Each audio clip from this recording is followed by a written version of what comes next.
in their income. Further, non-availability of credit of DDT to most of the foreign investors in their home country results in reduction of rate of return on equity capital for them. In order to increase the attractiveness of the Indian equity market and to provide relief to a large class of investors, I propose to remove the DDT and adopt the classical system of dividend distribution tax, under which companies would not be required to pay DDT. The dividend shall be taxed only in the hands of the recipients at their applicable rates. Further, in order to remove the cascading effect, I also propose to allow deduction for the dividend received by holding company from its subsidiary. The removal of DDT will lead to estimated annual revenue foregone of 25,000 crores.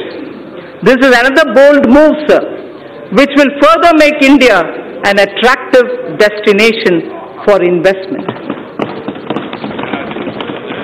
Sir, a concessional rate for electricity generation companies. In order to give boost to the manufacturing sector, new provisions were introduced in September 2019, offering a concessional corporate tax rate of 15% to the newly incorporated domestic companies in the manufacturing sector, which start manufacturing by March 31st, 2023, the corporate rate cut which happened in September. In order to attract investment in power sector, I propose to extend the concessional corporate tax rate cut down to 15% to new domestic companies engaged in the generation of electricity as well. So that corporate rate, which came down to 15% for the new manufacturing companies, will now be available even for power generation companies too. So tax concession for foreign investments. In order to incentivize the investment by foreign sovereign wealth funds of foreign governments in the priority sector, I propose to grant 100% tax exemption to their interest, dividend and capital gains income in respect of investment made in infrastructure and other notified sectors before 31st March 2024 with a minimum lock-in period of 3 years.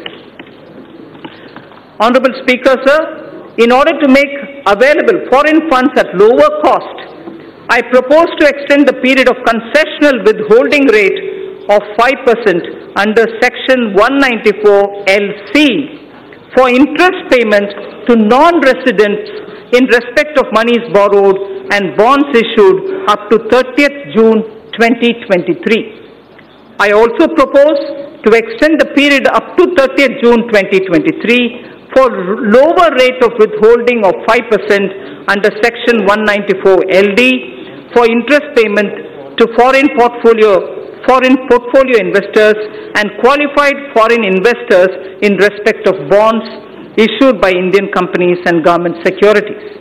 I further propose to extend the concessional rate of withholding of 5% under Section 194 LD to the interest payment made on the municipal bonds.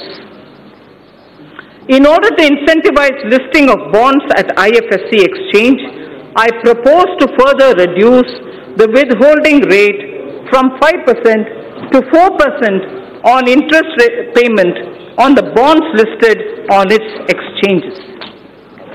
Startups. Startups have emerged as an engine of growth for our economy. Over the past year, our government has taken several measures to handhold them and support their growth.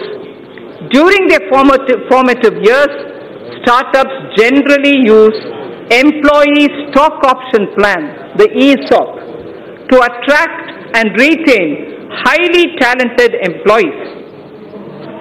ESOP is a significant component of compensation for these employees.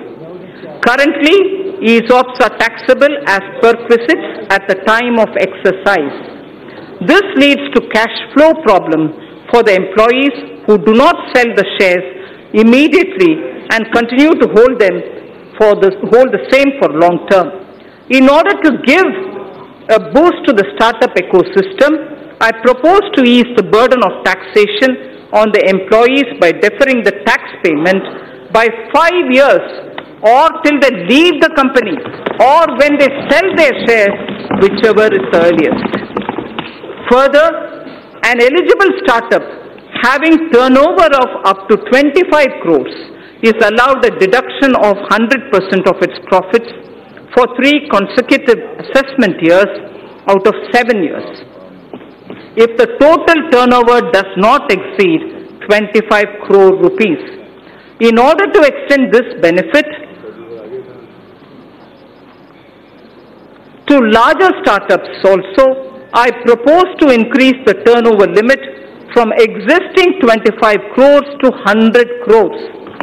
Moreover, considering the fact that in the initial years, a startup may not have adequate profit to avail this deduction, I propose to extend the period of eligibility for claim of deduction from the existing 7 years to 10 years.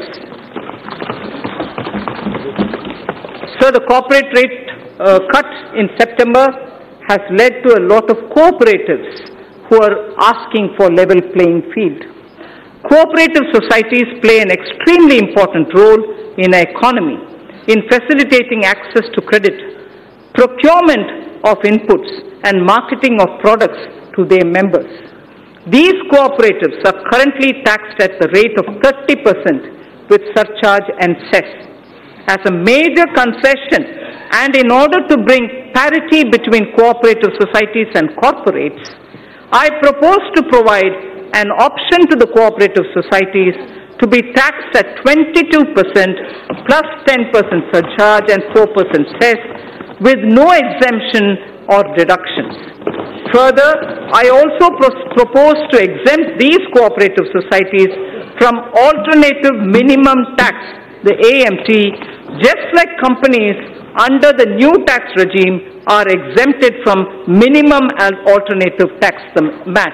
MAT for corporate tax, corporates were removed, and similarly now AMT for the cooperatives is also being moved.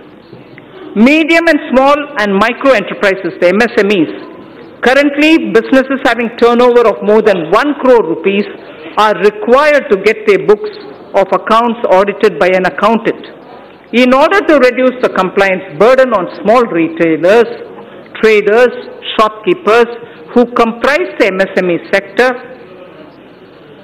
I propose to raise by 5 times the turnover threshold for audit from the existing 1 crore to 5 crores. So up to 5 crores, there wouldn't be a requirement for auditing of their accounts.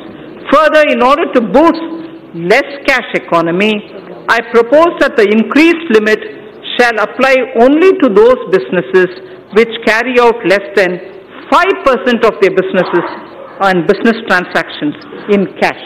So we wish to move to greater digitization. Affordable housing.